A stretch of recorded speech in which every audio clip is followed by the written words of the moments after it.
Back here on November 5th, 2021, an emergency WrestleRant radio bonus podcast here today at the request of Mr. Marceau and myself just less than 24 hours ago. At the time of this recording, we're talking around 11 a.m. on Friday. There might be more releases to come in the hours to come, hopefully not. So if we leave out any names, that's why. We're just going off the initial 18 batch of competitors that were released from WWE and NXT on Thursday, November 4th, 2021. Mr. Marceau, I feel like this always happens every time after we hit the record button. I mean, as far as like right after we are finished recording WrestleRant Radio, news always breaks and we always got to wait until the following week. So I'm glad we were able to make some time here today to talk about this batch of cuts. Every time I feel like we stop recording, it's like an hour or two later. This time was a lot later, but normally I feel like we record around like 10, 11, 12, and like 2 or 3 it comes out that like there's these mass releases. It's terrible. I mean, this wasn't the first Thursday batch of releases. I remember the April 15th cuts back earlier this year was on a Thursday. Usually it's Friday. The NXT releases back in August. I mean, we can go day by day here. I mean, it's like waves of people that have been released. I think up to 71 people have been released from WWE as far as on-air competitors, I believe. I don't think that includes people behind the scenes. I saw someone, like a top executive, had been released or was let go or left on their own in the last 24 hours as well. We won't be talking about that, but it's usually Fridays in years past. But with these quarterly earning reports at WrestleVotes on Twitter, which is a pretty credible source as far as the inside news goes, had reported early on Thursday, hey, there's probably going to be some cuts here today. Heard some unconfirmed names, but we'll see what happens. You hope that it doesn't happen. It got to around like 7 or 8 o'clock last night, like around 6 or 7 p.m. Eastern, and you're thinking they don't usually release people that late, though they did release all those NXT people during SmackDown on a Friday night a few months ago. So, I mean, nothing is out of the ordinary for these people anymore. But again, 18 people cut from the main roster to NXT. We'll get into all of them, our thoughts on each of them, some more in-depth than others. But I do want to go off what you were just saying before we hit the record button, Mr. Marceau. And you had a great point as to why you think they continue to cut people, their mindset behind it. I hate to ask you to repeat what you said, but you made a very good point, and I want to hear you say it again. I'm just thinking, like, as a business, and that's what they are at the end of the day, I feel like not all of these people, but the majority of these people were the people that they signed up because they didn't want them to go to AEW. The last, I would say year, they've let a few of these people go. I mean, some of the bigger people on the main roster, they ventured over to AEW. They got Punk, they got Bryan, Miro, Adam Cole, just to name a few. And it really hasn't affected their viewing at all. Like AEW, if anything, their viewing's starting to go down a little bit. And it's not like Raw and SmackDown. People aren't watching Raw and SmackDown because these people aren't in the show. So I feel it's one of those things that they're realizing that they can let these people go. It's not going to affect them. And why pay for these people if the people are going to watch WWE regardless, unless they release like a Drew and Roman Reigns. If they release the big dogs, I mean, yeah, maybe people would stop tuning in the show, but it's one of those things, if you let them go, they're going to set the seats on fire and not watch the show? No, because Raw and SmackDown's ratings really haven't, like, significantly dropped after all these people have left. So I think it's one of those things that they realize AEW isn't really capitalizing on these people that they're let go. Like, I mean, Adam Cole is the face of NXT. Possibly the biggest superstar they had in NXT throughout the whole history of NXT before they just changed it. Like, he was on the show for 3+ years, was mostly champion the entire time or a focal point the entire time. He leaves, goes to another company. It hasn't affected their ratings at all. So I don't... Yeah, go ahead. Yep. I just think it's one of those things they're realizing that it's not worth keeping these people when they can trim the fat or not hoard talent like they used to do, and they'll still be able to produce similar ratings and save money. So I agree with everything except for the fact I don't think they did it because, like the Adam Cole situation, like, oh, we let go of this person, like he didn't make as much of an impact. I don't think AEW has a lot to do with it. They're definitely a factor. I do agree that they signed a lot of these people to prevent them from going to AEW. For example, like a Franky Monet or a Trey Baxter. I mean, I don't think Trey Baxter was going to go on to become WWE champion. There's a couple different factors here. I think they signed people like that. And I'm talking not 5 years ago, not 6 or 7 years ago. They signed them at the beginning of the year, among other people that have since been released, like an Ari Sterling or, I don't even remember, Joe Hendry. I forgot what his WWE name was. All the people that were on 205 Live. They hired a bunch of people back in January, February, part of that biggest class of all time, I think they called it. Eli Drake, I think, was a part of that too. Now LA Knight, of course. He didn't get cut, shockingly. They have no plans to call him up. Franky Monet was fired, though. I feel like they did that to prevent those people because all their contracts were coming up at the same time. So they hired them to prevent them from going to AEW. But I don't think it's a case of like, oh, we saw that Adam Cole left and didn't do well for them, so let's just let go of these people that we don't think are going to make as much. I don't know. I think it's a couple different things. I think AEW might be a part of it. I don't think that's all of it. I think a part of it is also just a change in management too, with Triple H seeing more in the people that he hired 6-7 months ago. And it's a case-by-case basis. We'll get to everyone in a second. But like, half of these people were people that Triple H hired and put under his wing himself. And I think part of it is that Vince is still bitter at Triple H. AEW ties into this because of the NXT ratings failing to beat out AEW in the Wednesday Night Wars or whatever the fuck you want to call it. So he's kind of taking it out on his talent that he doesn't really see a lot. And I honestly think part of it is the childish nature of like, this is your guy, you think he's going to be a star, and I want to be different, so I'm not going to make him a star. I mean, there are people that NXT is focused on and has called up and done well. I don't want to say that WWE hasn't created any stars at all in recent years. I mean, even if you look at Raw and SmackDown in recent months, I mean, Damian Priest is a fine example of someone they've done well with, but the vast majority of people who either get called up or who have success in NXT, dude, not even 5 years ago. Look, if you look at the NXT champions in the last year alone, like the NXT champions between Adam Cole, Karrion Kross, Keithley, all gone. 3 people of the last like maybe 4 or 5 that have held that championship that were big focal points of that brand are now released from WWE. The North American Championship, I mean, Keithley was the North American champion. Bronson Reed, Leon Ruff was a joke, but he was champion. And a lot of these people, like usually if you hold the championship, that's kind of an indicator that you're the future of the company, and that's just not the case anymore. So I don't know if it's a case of like, I know like you said the AEW ratings went down. I mean, I DM'd you that and I was like, what, yikes. I mean, that's 800,000 people for like whatever they were advertising for that show is not good at all, especially with the star power they have on these shows. But I don't know, man. It's a really weird thing, and I do think that, I mean, they're not random releases. A lot of these releases tie into the quarterly reports, and they're making more money hand over fist than they ever had at any other point in their existence. I just feel like they reached a point where they're like, hey, we don't need as many people on our roster as we think. But the problem is, it's not the fact they're releasing people, dude. It's who they're releasing, I think. And I know they're not fearful of them going to AEW and making a big name for themselves. I don't think it's a recent thing, because he mentioned Adam Cole. Because like I go back to early of 2020 when they started releasing like a Rusev and an EC3. I mean, if they were really scared about AEW, or if they really didn't think they were a threat or whatever, then I feel like, I don't know, because they've been doing this since the beginning of the pandemic. So I'm not sure if that had much to do with it, if that makes sense. No, it makes sense. But it goes both ways. Again, it's a case-by-case basis, and I don't know. The thing is, I think it's also important to note that aside from the group of people they signed earlier this year, they really haven't had like a mass group. I mean, actually, I guess they did hire a couple of people a few months ago over... I was at the Vegas tryouts, and they hired a bunch of athletes, but they were all athletes. They weren't independent wrestlers at all. They were all like football players, basketball people, volleyball players, stuff like that. That's kind of what their new binge is as we head into NXT 2.0.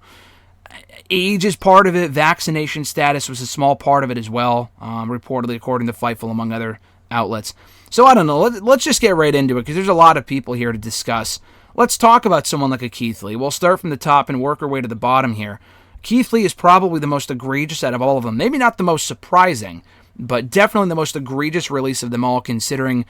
I mean, again, dude, it was 2 years ago this month alone, Survivor Series 2019, mixing it up with Roman Reigns, gets a great reaction, looks like a star in defeat, gets the nod of respect from Roman. 2 months later, gets the nod of respect from Brock fucking Lesnar.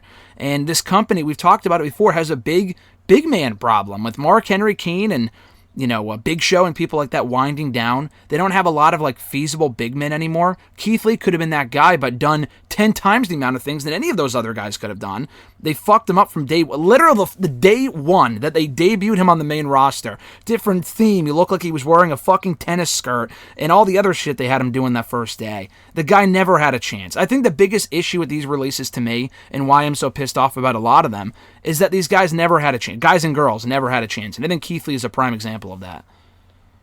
Yeah, I mean, he was one of those people. I feel like Priest, they've tinkered with him a little bit, but not too extreme to, like, kind of get him off the beaten path. Like, I feel like once Keithley debuted, like, yeah, they changed his look a little bit, but I just feel like right away it just didn't seem like it was right. Like, they tinkered too much with him, and then he was off TV for a little bit. But like you said, he was in the main events. Like, he was in the WWE title picture. He was kind of there, and then he got sick, and then he left, and then ever since then he got the repackaging with the Bearcat, and it just didn't seem like they were all the way in on it. Like, he'd be on Raw some weeks, or other weeks he wouldn't be. I'm not really sure. So, I mean, he was one of those people, like a Damian Priest, like a Karrion Kross, that literally should have had zero to minor tweaks to their character. And some reason Priest got the minor tweak, and him and Kross got the major tweaks. I really don't know.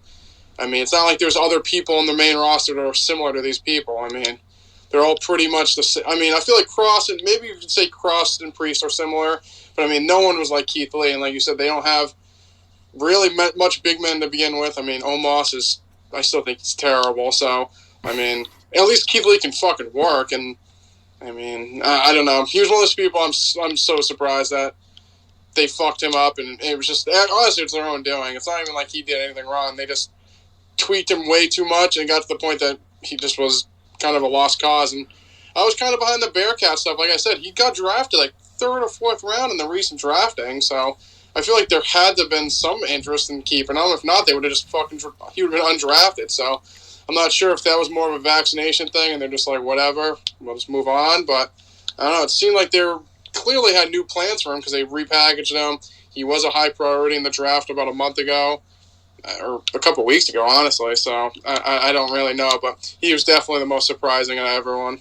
Yeah, especially since they were pushing him recently. Like, had they, I mean, it would have been pretty shitty, but had he suffered his, health issue, the COVID stuff earlier this year, he's gone into detail about it before.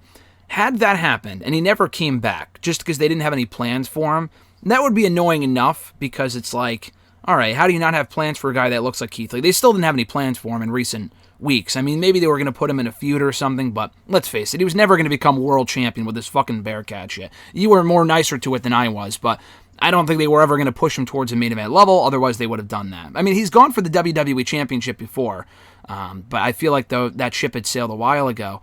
But it's not like he had never come back. Like, he came back from it. The guy almost died, but he came back, was on TV here and there for a little while, disappeared again, and they were showing signs of repackaging him. I mean, it's Aleister Black all over again, dude. Another guy that was sitting on the sidelines for months with nothing to do.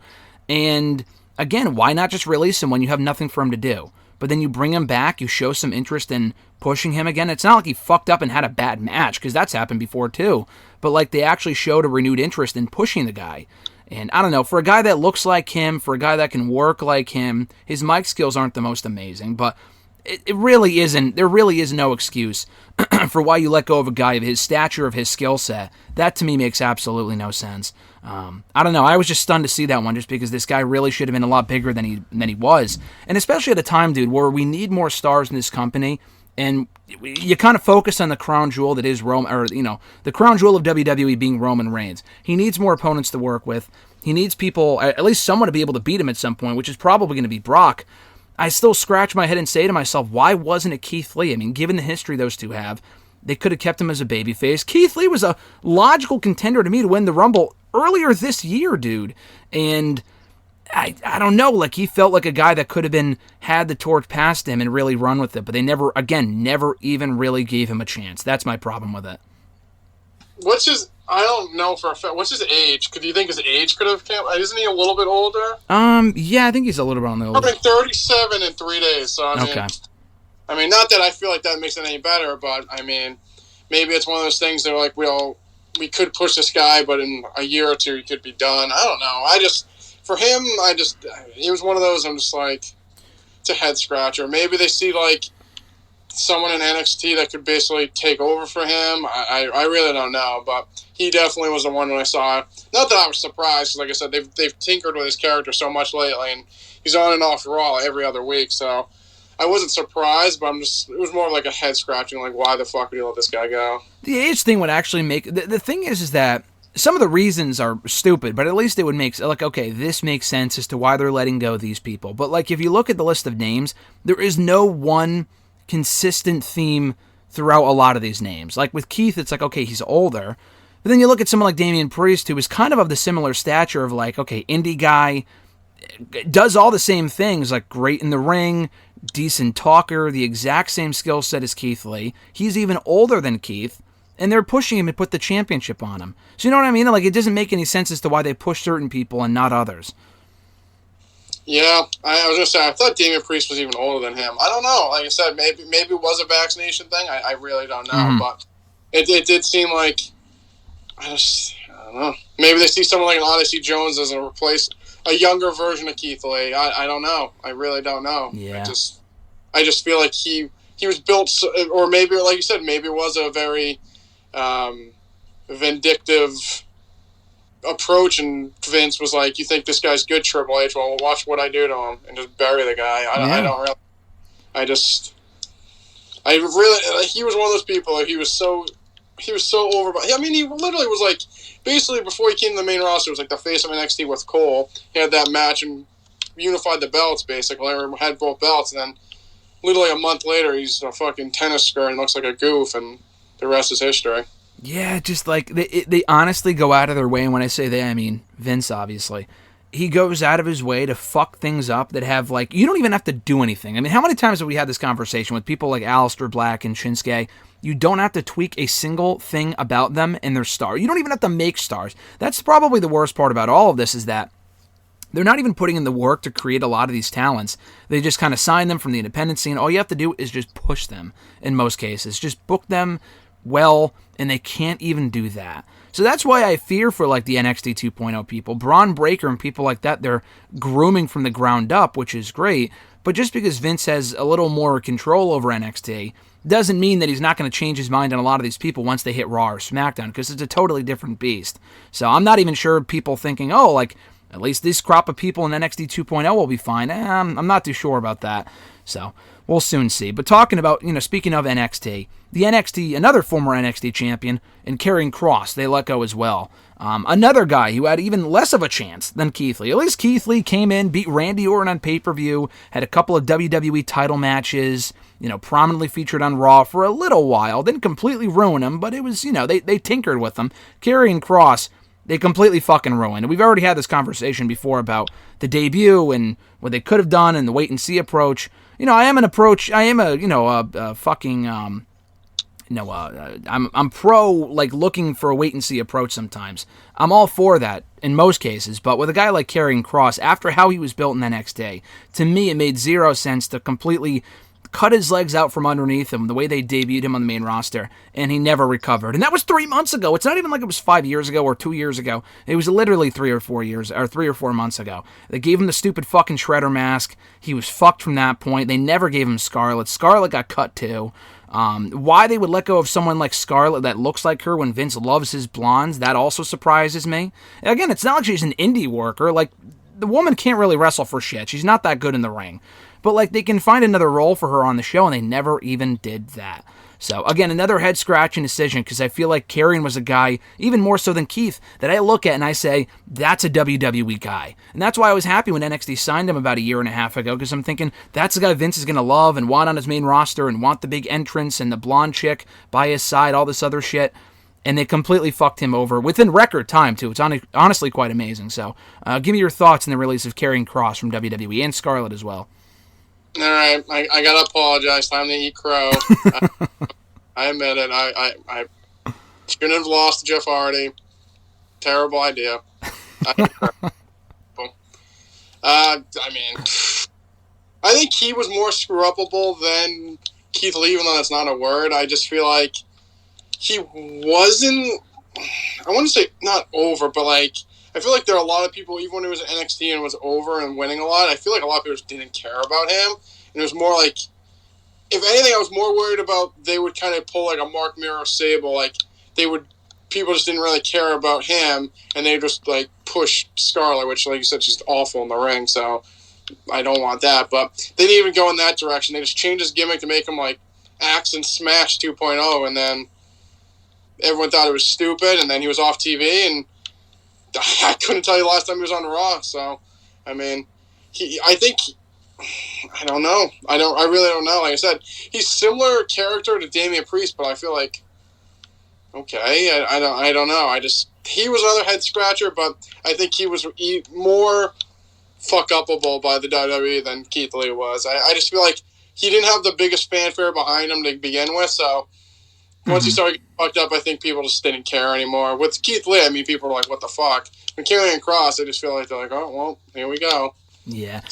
I feel like with Karrion, the weird thing about it to me is not only is it disappointing, but yeah, I mean, for a fan of his, I mean, I completely understand what you're saying. There's a lot of anti-Karrion Kross people out there for various reasons, which I completely understand. People find him boring. Again, I get it. I just feel like he could have had some success in the main roster. Triple H clearly saw something in him. And regardless of what you thought of him as like an attraction, Triple H built him up for a very long time as an undefeated monster, won the NXT title twice. You know, he had some decent matches. It wasn't like he was a complete fuck-up in NXT. He wasn't terrible. Triple H saw something enough in him to make him a star in NXT. So why wouldn't you just translate that from NXT to Raw? They always have to put their spin on shit, and they did that by taking away Scarlett, and even Karrion was teasing on Twitter, oh, there's... You know, it's coming. It's going to happen. Like, it was fucking 4 months ago. If it hasn't happened already, it probably is not going to happen. I was thinking of the other day, I'm like, people still think this is leading somewhere. Like, it's been months. And maybe it was going to lead somewhere. But the problem is that it's not a wait-and-see approach. It's the fact that the guy that runs this company changes his mind more than the fucking weather. I mean, it's ridiculous. So why would you trust anything this man says? But with someone like him, it's bizarre because you look at his recent win-loss record. Like, if you go back to past mass releases, they let go of a lot of guys they either have no plans for, aren't on TV, or are just complete losers on the show. And maybe they should have been booked better, but at least they're being booked like losers, indicating they have no plans for them. You mentioned Karrion hasn't been on Raw recently, which is true. He wasn't even on Main Event this week. I was a little surprised when you texted me the Main Event spoilers and he wasn't a part of them, because he has been on Main Event for the better part of the past couple of weeks. And before that, dude, he was winning all of his matches on Raw. I mean, they were building him up for a little while. Like, he wasn't facing main event talent, but he was winning consistently. He was on the show almost every week after he got called up. They gave him the vignette treatment. They gave him the promo treatment. So that's the weird part to me, is that they would fire people that at one point, a month ago, they had plans for and were building up. Like, Aleister Black was the last man standing on SmackDown about 5 or 6 months ago, and they fired him 5 days later, like a week and a half later. Like, that's the weird thing to me, that we're getting to a point now with these releases, that they're firing people that they're pushing. Not even people that are on main event, but people that they're actually actively pushing and clearly are grooming. I mean, if they really thought Karrion was that big of a loser, which towards the end, he wasn't really anyone special, but then why would you have him win every single one of his matches? That, to me, is the weird thing about this whole Karrion Kross release, and even Bearcat Lee, too, because he was on Raw, winning. So why would you fire him if you have at least some semblance of a plan for him? That's the weird thing to me. Yeah, I think, like you said, maybe these people were more of the vaccination ones. Because clearly, like you said, there was some direction or some thought of a direction, and then randomly getting released. Like you said, Kross wasn't on TV a lot, neither was Keith Lee, but I mean, at least they were winning when they were on the show, so there had to be some kind of interest in them, because if they weren't interested, they would just literally not have them on the show, or if they were on the show, they would just lose. So yeah, I think these two were more of a case of maybe the vaccination status was what kind of put them in, but I mean, still, regardless, was still pretty dumb. Yeah, we'll find out. Maybe, I don't even know if we will find out for a fact. I think it was 4 or 5 people that were rumored to, of this batch anyway, to have not have been vaccinated, and that's why they were fired. But we go to, from that, let's go to B-Fab here for a second. This was probably the most shocking because they had just called her up. I mean, a lot like Karrion and Keith, they were focusing on her. They were pushing her as part of Hit Row. They've been prominently featured lately on the show a little bit. Not too much, but, you know, they just got called up, dude, less than a month ago, and they already canned her. Now, I know when we were speaking before we went live here, you mentioned this, and I agree to an extent, that her in-ring ability was garbage. I mean, that Elektra Lopez match was not good at all. She is a woman that needed more development in the ring in NXT before getting called up.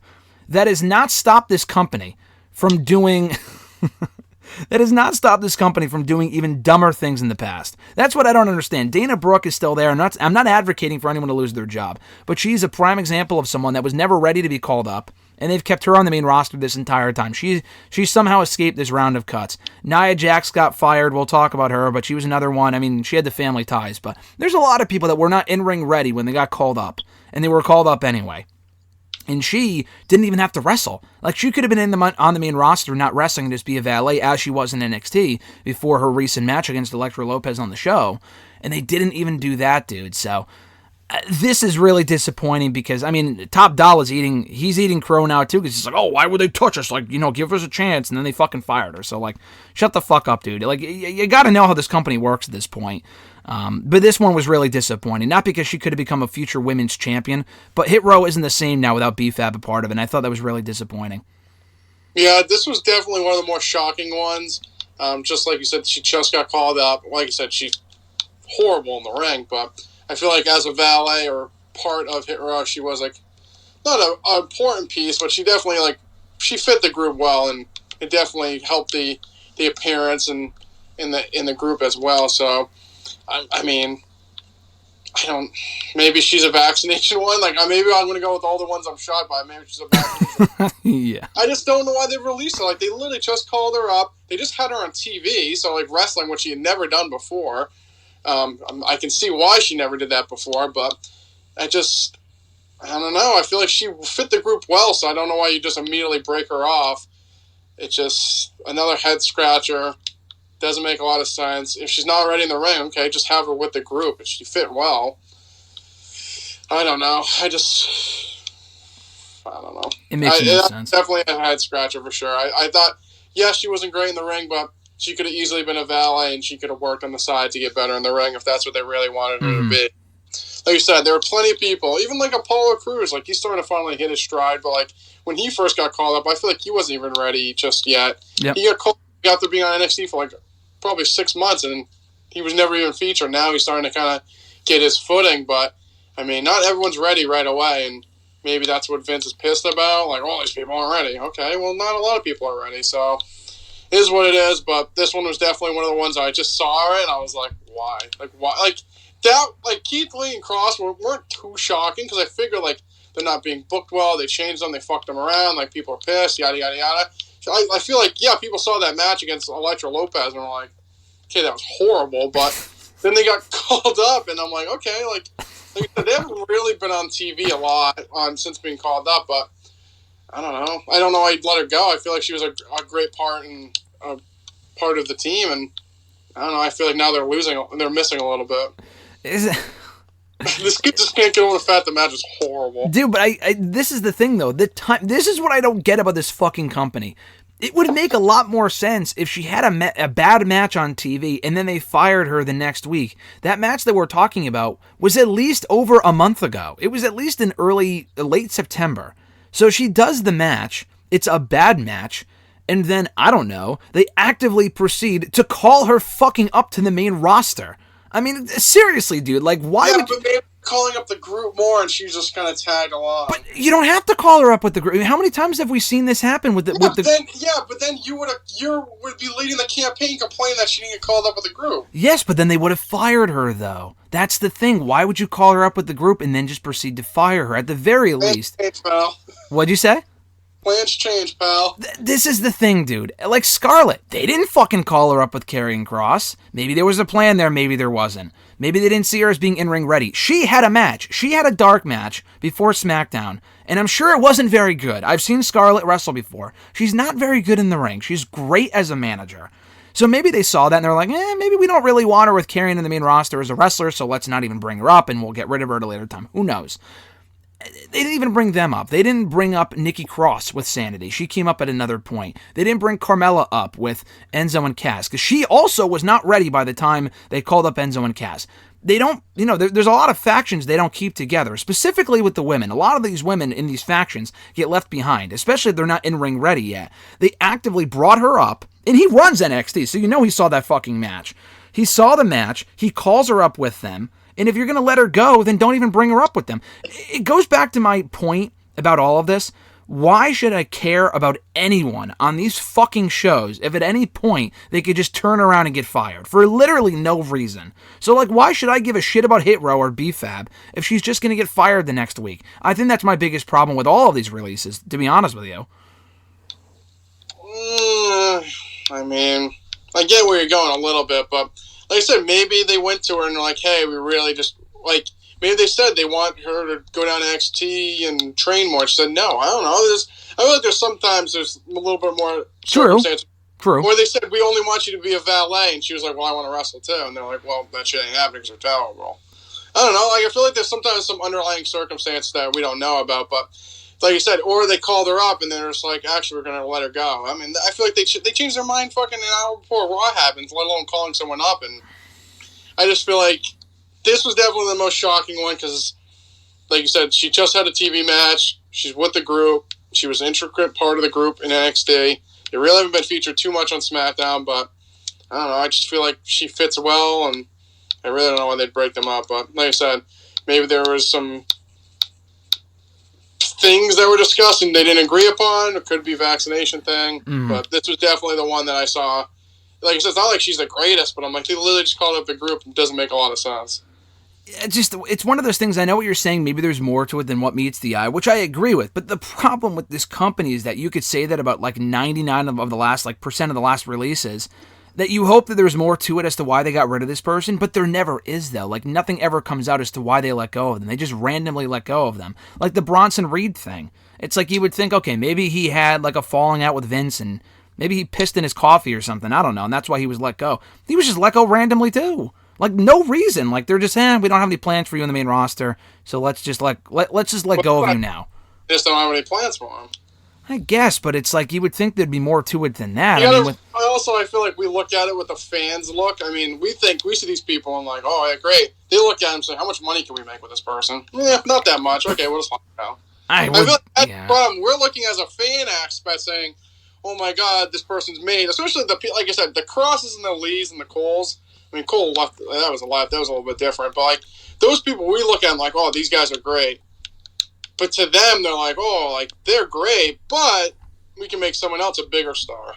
Yeah, but and it's stupid, but like I feel like that's what they think. It's not like they know that people care about these people, especially like Lee and stuff, because like they were the main focus of NXT basically until the very end, until it got switched over. I just feel like they just don't care, and they're like, we're going to make our money in the way we want it. They probably have more of a say over a football player than a guy that's worked the Indies for 15 years, so that could be another aspect of, I mean, B-Fab doesn't really go in that That's aspect, what I'm saying, yeah. So, I don't know. I just feel like we look at it a different way than they look at it. We're looking at, like, how do you fuck this person up when they're looking at it and say, yeah, Keithley and Karrion Kross are great, but, you know, Braun Breaker, we can make him into a bigger star. That's the problem, though. They don't even give these people a chance to make money for them. That's the problem, dude. It's not like they push them. You know who wasn't making fucking money for these people? Jinder fucking Mahal when he was WWE champion for 6 months. Indy. That was literally the only reason why he was champion for 6 months. And that guy's still on the roster. But then you look at all these other people who never got a fucking shot. That is where I draw the line. I mean, we're not talking about, I was telling this to Alexis last night, we're not talking about, like, the Cesaros or the Dolph Zigglers. If their names were included in this, I'd be disappointed for, like, a Cesaro. Dolph, I don't give a fuck about at this point. But, like, a Cesaro, I'd be disappointed. It's like, all right, he was there for 10 years. They never really gave him, a top push. They tried at certain points, whatever. He was underutilized. I feel like that was the conversations we were having 2, 3, 4, 5 years ago when they would let people go. These people never had a fucking shot. That's where I have the problem here. Because like you can make money off of anyone, but they never even tried. They never even gave him a shot. B-Fab looks like someone I would pay to go see for whatever reason. Maybe not to wrestle, but she looks like as part of the Hit Row, she looks like a star. I don't know, dude. There's no one reason. I mean, we can speculate as to what the factors were, but... You want to laugh? I just saw a thing that B-Fab signed a new contract last week. I was going to mention that. Alvarez mentioned that on Twitter last night. What a fucking joke. That's what I'm saying, man. Report that WWE is actively looking to sign women under 25 years old. I saw that as well, but it's like... I don't know. Yeah, actively sign women that are under 25, but they don't let go of the people that you haven't even given a chance to yet. I don't get it. I don't understand. So we'll continue along. We'll go off of that, actually, with Franky Monet, who's definitely, she's 38 years old. Not old at all. Not old whatsoever. Dude, 38 is not old. I'm fucking with you. What'd you say? I said I'm fucking with you. Okay, I was going to say, so here's the thing, though. Again, there's no consistency. There's no consistency. Because you look at who they still have and who they've let go of. Shayna Baszler has been there. They didn't give her a shot and she fucked up. Again, she's another woman that never even had a shot. I'm very surprised that her name was not on this list. Because she's another woman that they've protected her recently. Do they give a fuck about Shayna Baszler? No. A big reason as to why they hired her was because of Ronda Rousey. Ronda Rousey ain't there anymore. She's probably not coming back.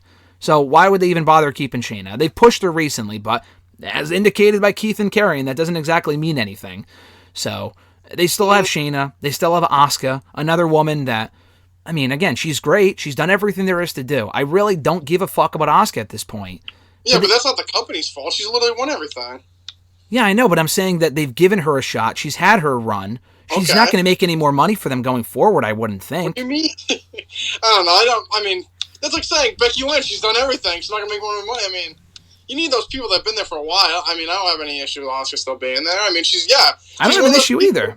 Yeah, but she could be one of those people, like, she's already made, so it's like, maybe if you call up, like, if they actually featured other women on fucking TV, and she's around, it's like, oh my god, they beat Asuka, like, that's a fucking big deal. Obviously, Asuka's not on TV right now, but, like, you still need those, like, veterans that have done everything. Like, they don't always all have to be pushed. Like, she's not a fucking star. Like, she's a good wrestler, and they've done well by her, but, like, I don't know, if you get rid of Asuka, it's like, you still need some veterans, so, I mean, I don't have a problem with I'm not getting rid of the veterans. I'm getting rid of the people in their mind. If I'm Vince McMahon, according to this whole new age thing, you're getting rid of the older women, right? Isn't that part of it? Mickie James, she was 40 or something. She's too old. Fuck, that's stupid. That's such a dumb fucking excuse. She's not too old. It's ridiculous. But then, what you're saying is like, who's going to be beating Asuka if they're firing Franky Monet? She never had a fucking shot either. She had maybe 3 matches. I don't know, GSM. There's no explanation for this. There's no. I don't know the bottom line. Maybe she was making a lot of money. I don't fucking know. These developmental people do not make a lot of money. Dude, she was hired in February.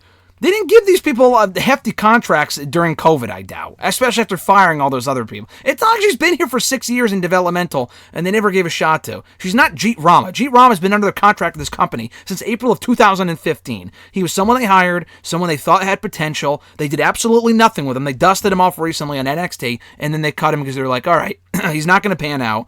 We can focus on another Indian talent instead. They look at, again, what's going to make money as far as their race and gender. That's why they called up Xia Li, because they want to call her up to be the first Chinese woman on the main roster. Is she ready yet? Arguably, yes. In other ways, maybe no. But that's a big reason as to why they do anything, which you have to do to an extent. But I don't know. I'm going off a tangent here, but again, it's just.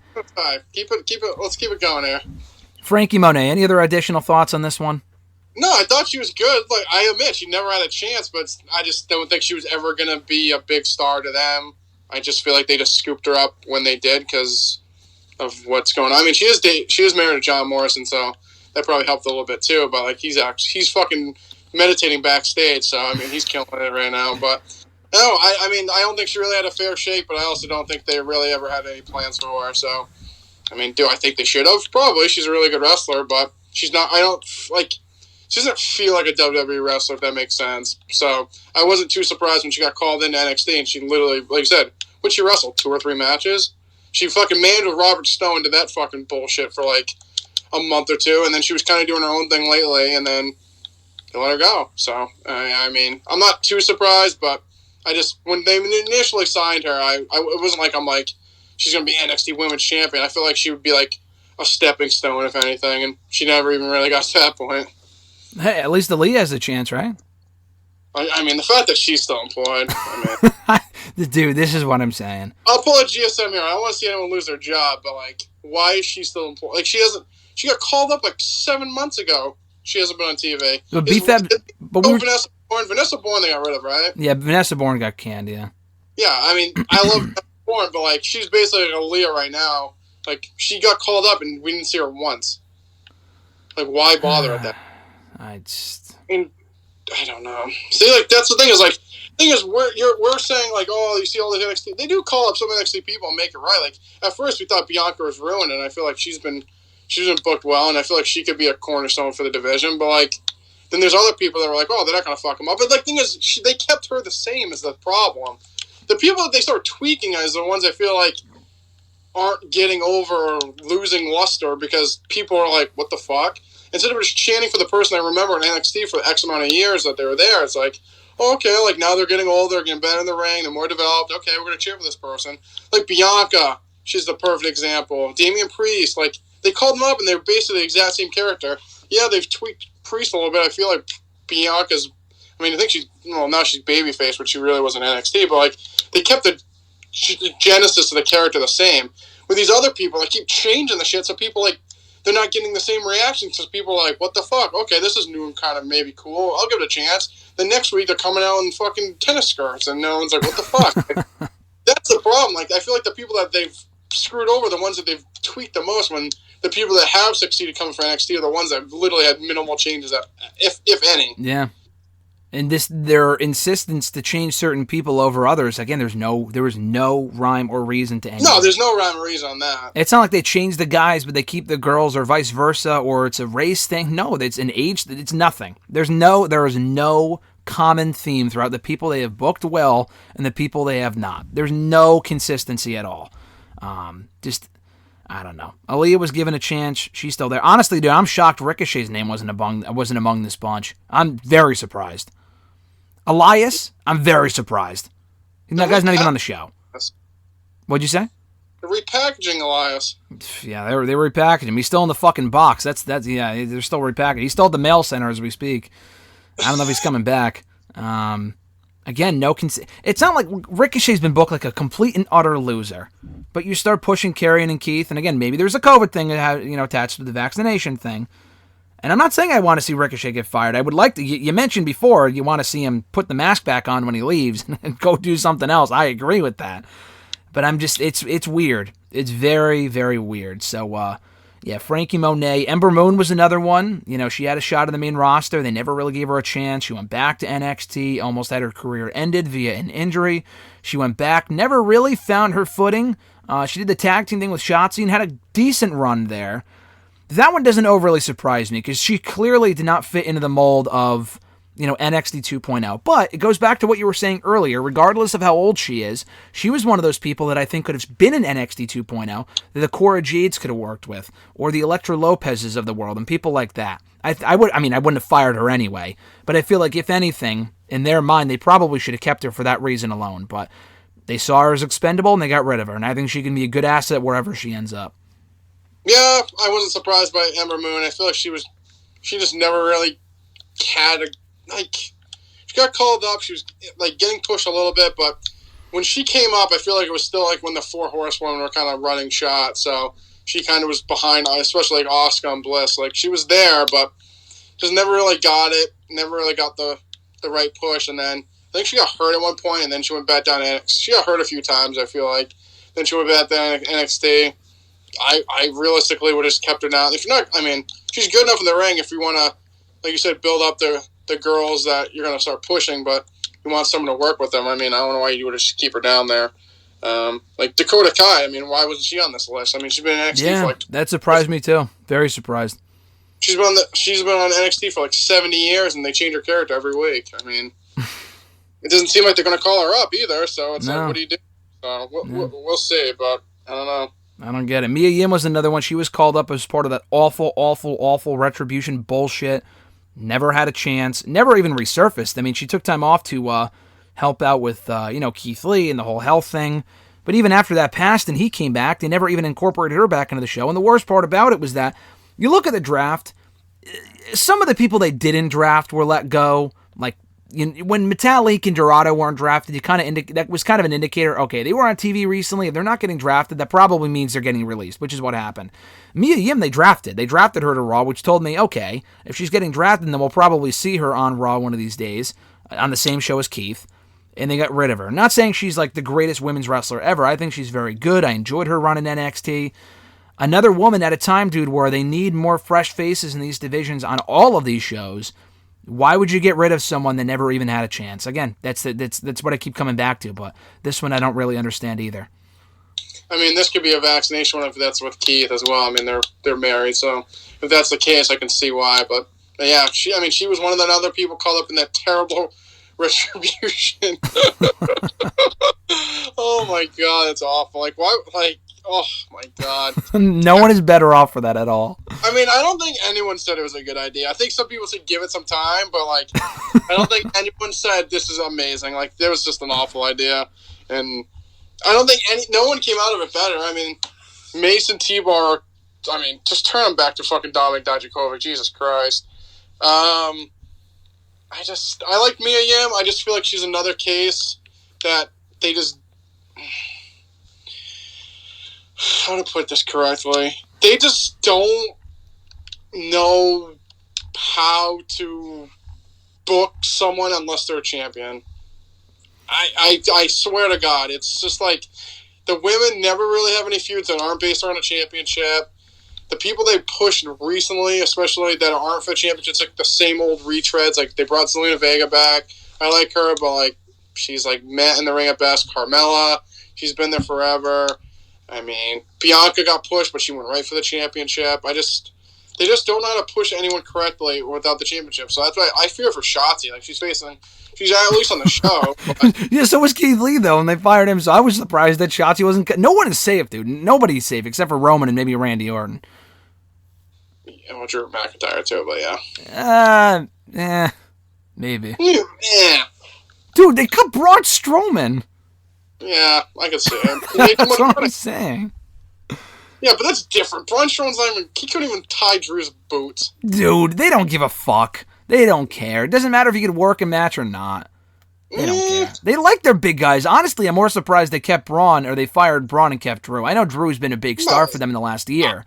Nobody is safe. Nobody is safe. Hey, stop drinking. You're surprised they fired Braun over Drew. That might I'm not saying that. Yes, you said that. You just said that. Because of how Drew has been pushed in the last year. No, I'm not. If I was making cuts and I had to pick one of them, obviously Braun would get cut over Drew. But I'm saying, as far as Braun is a massive dude, Vince.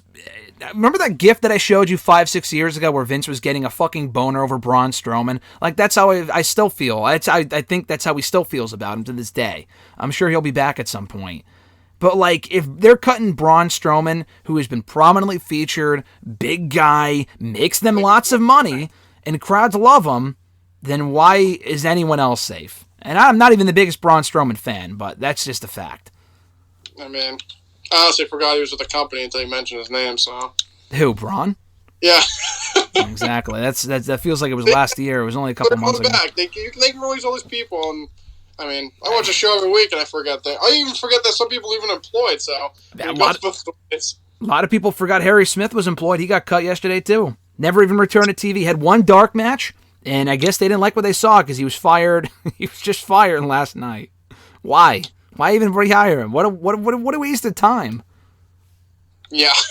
Seriously, come on. I don't know. Maybe it was one of those things. He came back for the Hall of Fame. They threw him a bone, pun intended, and then they just didn't see anything in him. I don't know. Like you said, he never really made it back to TV. I think he had like a dark matches, but maybe they. I don't know. Like, I don't know, man. I've heard stories of, like, Braden Walker they hired, the former Chris Harris, and he was so out of shape, they're like, yeah, buyer's remorse here. Let's get rid of this guy. The guy came back ripped. I can't imagine. Maybe there's a story here. Again, maybe he pissed in someone's coffee backstage, but he looks like a guy that they would want to push. He's a second-generational talent. They haven't been around in 10 years. It's a nice story. Never even put him on TV. I mean, I think the original plan was actually to put him in NXT UK. NXT UK is like a death sentence at this point, but at least they're not firing people from that brand. He would be probably better off over there. Maybe now I guess he can go back to MLW or Impact. I think he was going to go to Impact before he came back to WWE. Fucking stupid. That made no sense. Metalik and Dorado. All the Lucha House Party is now gone. We saw the former Kalisto on Dynamite this week. Metalik requested it and got it, so that's not a surprise. Dorado, I don't believe, according to what I had seen, did not request it. I think he was just one of the people that expressed frustration with his spot in the company. And it's one of those things like with Ty Conti. Hey, if you're not happy, you don't have a job here. Like, you can kick rocks. So I think that's why they fired him. I don't know if Malik helped or hurt that situation, but Dorado and Metalik are both gone. Not entirely shocking at all, but the Dorado situation is interesting though.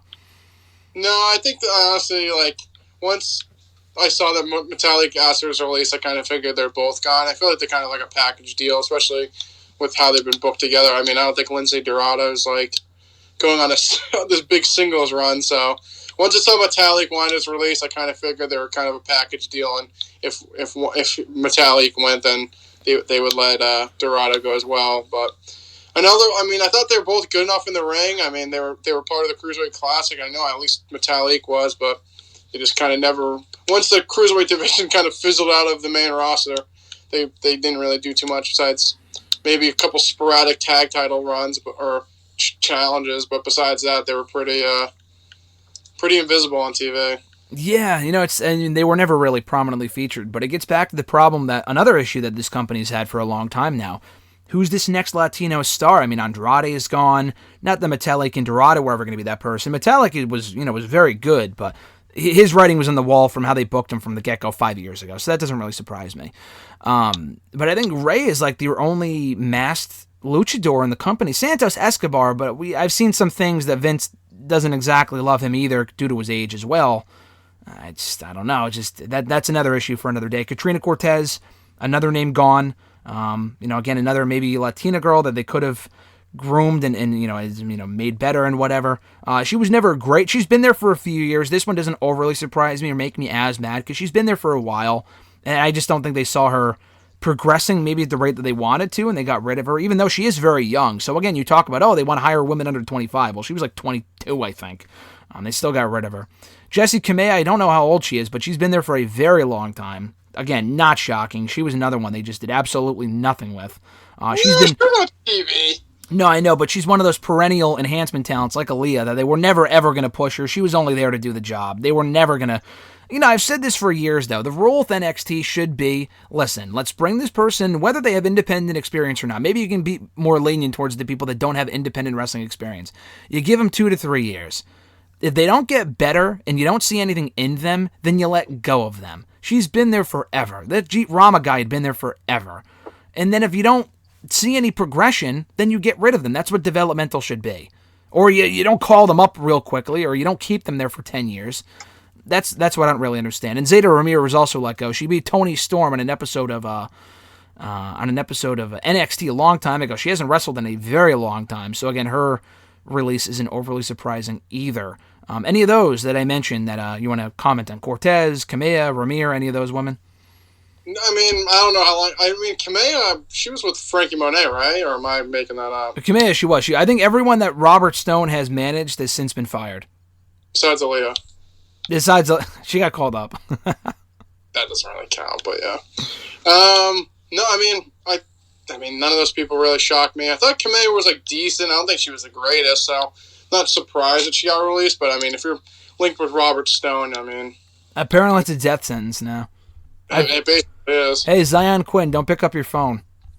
I don't know. I felt like they were good. Like, it's like you said. I think I'll say this: if you're like football player, like if you have no wrestling background, they should probably give you a little bit more time. But if you're in NXT for more than like you said 3 years, I mean, and you're not progressing at all, you just got to cut bait. I mean, you can probably find someone else, hopefully. But I mean, if that's the point of Elemental's developing these people. But if they can't figure it out, I mean, yeah, like someone like Ty Conti, I feel like they groomed her to get to the point that she is now. Like she was like getting kind of pushed, but then she wasn't. She also was in NXT when it was fucking loaded for the women. So yeah. I mean, I think that was more of a bad timing. I feel like imagine if she was in NXT now, NXT 2.0. I feel like she'd fit right in, and obviously she's in AEW and she's doing great work there. But I feel like she was starting to get her momentum, and then she displayed, like you said, she kind of voiced her opinion how she wasn't getting booked. I mean, she was on I feel like she was on TV more than. Like, she was on TV frequently enough that I don't know why. I was kind of surprised that she was kind of. I mean, maybe she wasn't getting pushed like for a title title anytime soon, but she was on TV more than not. But I just feel like she was an example. Like, she was just starting to get her footing, and then she left, and now she's doing great. But, I mean, she was in NXT, I'd probably say, for 2 to 3 years at that point. So you got to, with these people, give them a short leash or a decent leash, and if they're not working out, you got to move on. And it seems like Kamea and these other women are kind of in that boat. Yeah, no, a lot of these women. I mean, some of them, I mean, Ramir had just signed this year, so, I mean, I wouldn't count her as part of that. But Kamea was one of those women that's been there for, I mean, she's the Aaliyah of NXT before Aaliyah got called up. In that she was there forever. They didn't have any plans for her, and you got to have jobbers on your show, but they just didn't really have any other plans for her. I can't say that one was too surprising. Trey Baxter, another one that just signed with the company about a year ago, less than a year ago. He just debuted on the NXT a few months ago against Kushida in a Cruiserweight title match. The writing was kind of on the wall when they showed him on TV, being made to look, inferior to Cora Jade and being made to look like a complete fucking loser. The guy's talented. I don't know if I ever saw him becoming world champion. I would have wanted to see them do more with him and give him more of a shot. But again, dude, I think the writing was on the wall. As soon as they disbanded the Cruiserweight division, and I know we still have a Cruiserweight title, but 205 Live is dead. I mean, that entire division is literally completely gone. Almost all of them is gone. Almost every single person in that division is gone. So as soon as that happened, I feel like Baxter was more of a when than an if as far as when he would be released. When you say they made him look like a loser, what do you mean?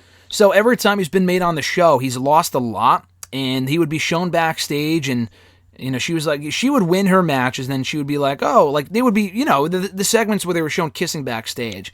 At the end of it, she made some sort of segment like, oh, you're my superhero, and they made that comment a couple times, and I think we talked about it. I mean, there's a lot that happens in NXT, so it gets forgotten about, but they kind of hinted at a gimmick change for him, where they were going to make him a superhero or something like Nikki Ash, and it just never materialized, and he hasn't been on the show, and they fired him. Yeah, I mean, he kind of did seem like a simp, limp dick kind of guy. His girlfriend was winning, and he was just losing every match. So, yeah, I mean, thank God they didn't turn him into a superhero. That'd been... Yeah, I mean, again, I feel like he's one of those guys. His contract was, I mean, I don't think he had a contract, but, Impact was scouting him. I think AEW was scouting him, and then he just went to WWE instead. Triple H signed him. Triple H ain't there. Vince is there. Vince doesn't care about him. He gets let go. That one doesn't overly surprise me. Disappointing to an extent, but, not overly surprising. Oney Lorcan, you talk about a guy that's been there forever. I mean, he's been there since 2015, dude. I mean, he was there at that house show in Massachusetts that we went to for NXT in Lowell against, Austin Aries, I think he faced, or someone like that. I don't remember. Yeah, but Austin Aries. Yeah. I think Aries actually faced Andrade, but I don't know. Maybe Mojo, or I don't know. He was on that show. Oh, you know who he faced? I think Ciampa or something, because they're both from the Massachusetts area. Yeah, he did face Ciampa, yep. Hell of a show, but he was on that show. Great wrestler, obviously an example of a guy. Andrade was on that show. He was. Yeah. He was like Manny Andrade with a fucking feathered hat. Yeah, Manny. Yeah, his name was Manny. Yeah, exactly. Manny Andrade Almas, or whatever his name was. Hell of a time. He was there. He's been there for a very long time. And, so he got let go. Again, a prime example of a guy that was never going to get called up. He was literally just there to do jobs for people, which is fine. I mean, the guy's he's the epitome of an enhancement talent. He makes everyone look good. But we called this how many weeks ago? I mean, how far back did we say, hey, when Pete Dunne and Ridge Holland turned on him, the writing was on the wall? I'm just surprised that Danny Burch wasn't released alongside him. Yeah, I mean, I feel like Danny Burch, maybe he can coach. I was going to say, maybe they can have him coach, yeah. So, I didn't have a problem with, I mean, like you said, once, I don't know, was it a month ago maybe? A couple weeks ago? Whenever Ridge and Pete beat them up, we were like, okay, the time's ticking on them. Like I said, maybe Burch is going to stick around and be a coach, maybe. But once they turned on them, I was like, yeah, their time's almost up. Because I think they're good. Like you said, Lorcan is legitimately like the definition of an enhancement talent, but like he can actually go in the ring. Like he was a perfect enhancement guy. Like he was never going to be pushed to anything. But I mean, once they got their asses kicked by Ridge and P, we kind of figured that their time was very limited. Yeah, that was pretty. That was almost inevitable at that point. We'll get to two more names here before I'll let you go. Eva Marie, who only just came back to the company earlier this year, reportedly re-signed about a year ago in late October of 2020. Only returned to TV back in April or May, and she got let go after a short run back with the company. I'm just surprised. Like, why bother bringing her back if you were just going to let go of her? And maybe the point was to bring her in, help her get someone over. I can't possibly tell you that Doudrop would be any more over with or without her. But they did that whole thing, and then she got beat up by Shayna, and that was it. So, again, not shocking per se, but a little surprising they would invest so much as far as TV time for her that didn't really amount to anything in the end. Yeah, not shocking, but like you said, they did sink enough time and probably money into her that I'm a little surprised to let go of her already. I mean, she just got back on TV. I wouldn't say she put Dewdrop over. I mean, if anything, it fucking set her career back fucking 10 years. But, yeah, I agree, yeah. Yeah, not surprising. I mean, honestly, I really don't even know why they brought her back. I mean, the thing is, I think Eva would have done well as a manager. Her in-ring skills, she's terrible in the ring. I think she went to the same training school that Ariane did, on Cameron from the Funkadactyls. But, I mean, I think she could have done well as a manager, though. They just never really gave her a shot at that, full time. Yeah, maybe she's a Brandy and wanted to wrestle, and they're just like, you're not good. So. Yeah. Get the last one here. Nia Jax, after a very lengthy stay in WWE, dating back to 2014, let go. She's been off TV for the last couple of months after being attacked by Shayna on the show. Very prominent force, though. Very prominent force on TV. So this one was probably the most shocking, aside from B-Fab. But as we mentioned earlier, this one may have fallen. I'm more sure of this one than the other people, based off what I've heard. That the vaccination status may have affected this. So otherwise, I don't know why else they would have let go of her. Just because, I mean, hey, she's terrible, but she's been terrible for a very long time. So that hasn't stopped them in the past from not letting go of her. And despite the fact she's injured many, many, many, many women. But yeah, Nia Jax in WWE is no more. Yeah, I mean, definitely surprising. Not just because, not like she's like a Matt classic wrestler, but I just feel like she's one of those people we figured she'd have a job for life just because her cousin's The Rock. But yeah, I saw more reports on her that she seemed like basically a slam dunk for getting released because of the vaccination status. So makes sense of that aspect. But I mean, the fact they kept her as long as they did, I feel like she honestly regressed in the ring. She hurt everyone. She wasn't interesting. I've never understood the appeal with her. It wasn't like she was like awesome calling go in the ring. Like she just was there, and they did push her pretty I mean, she did win the championship a few times, but I don't know. By the end of the day, I feel like the last couple, I'd say probably the last couple times she even returned or got hurt, I just feel like no one even cared about her at that point. She was just kind of there. I mean, she had the thing with Charlotte. Her and Shayna breaking up, it was like kind of. I feel like she was holding Shayna back, like easily. Yeah. Yeah. So I mean, we don't want to see anyone lose a job, but I was honestly surprised she was with the company as long as she was. Like, I don't think if she was The Rock's cousin, she would have been there as long as she was. She just wasn't that good. Yeah. No, she was not good at all. But yeah, like you said, I think she had a decent amount of success. The vaccination thing probably was a factor in her release. Hopefully they won't re-sign her if she was to get vaccinated. I don't think the roster really needs her. They never really have. But yeah, she was the definition of someone that was called up well before she was in-ring ready. Maybe she would have been better had she stayed in NXT longer. But she was on the show in NXT for only about 6 or 7 months before they called her up, and it was all downhill from there as far as her in-ring work. And she never really improved. But yeah, that rounds out the releases, Mr. Marceau, for November 4th, 2021. Hopefully there are not more names to come today or at any point. I mean, knowing our luck, there probably will be after we're done recording here and we wrap up and, before I put this up later. A lot of surprising names, some not so surprising, a lot of mind-boggling departures here that I just don't really understand, and I think the trend's going to continue, man. I don't know if this is going to stop anytime soon as far as them letting go of all the talent they've hoarded over the years. No, I mean, I mean, at this point, like you said, I just feel like they're realizing they don't need all these people. They can finally start, like I said, and I don't think everyone that they're releasing should be released, but there's a lot that have been released that are not too surprising. So, if anything, if they release more people, I mean, like I said, I wouldn't be surprised if a guy like Ricochet got released. I mean, I love Ricochet, but they just have never treated him right. I mean, there's a couple other people I feel like that are just kind of on the show, and wouldn't be too surprised when they let them go, but it just, I guess we'll see. I mean, like I said, the worst part is, like you said, it clearly can't be technically budget cuts because it's not like they're making more money than they've ever made. I realistically think they're like, well, we don't need all these people. So technically they are cutting the budget because they want to spend less money on the wrestlers because they know that they don't need these many people anymore. Yeah, no, we'll see. I mean, it depends. The thing is that are they going to put that money into hiring more people? Like, are they going to rehire independent talent at some point? I would hope not. I mean, if this is the trend, like, that to me is the thing. Like, if they're not going to hire any more independent talent, then this makes a little more sense. But if they're just going to turn around and hire more indie people, like in the next year, then why did you let go of all the people you just hired within the last 6 months? And then those people are. I mean, listen, no one is putting a gun to their head and saying you have to sign this contract. At the end of the day, these are the people. They only have not themselves to blame, but like they're willingly going there, and you have to know there's a chance they're going to be let go. I mean, I feel like we say this every time. Yeah. I feel like, honestly, I mean, I'm not a wrestler, so, I mean, and I don't know their finances, but I feel like, yeah, WWE does seem like it's more of a sexy offer, and it's a big company and all, but, like, if you did have an offer from, like, an MLW or an Impact, which are probably smaller promotions, I mean, at this point, I honestly just take it. I mean, yeah, I work for the WWE, I just feel like, not that it really totally matters, I feel like a lot of these people probably would get, like, an offer after the fact, but, like, some of these people are just, like, legitimately wasting years of their life just sitting in WWE. Mm-hmm. Yeah, you get paid and all, but, like, that doesn't last forever. So I feel like if you want to make an impact, don't go to Impact. Go to MLW.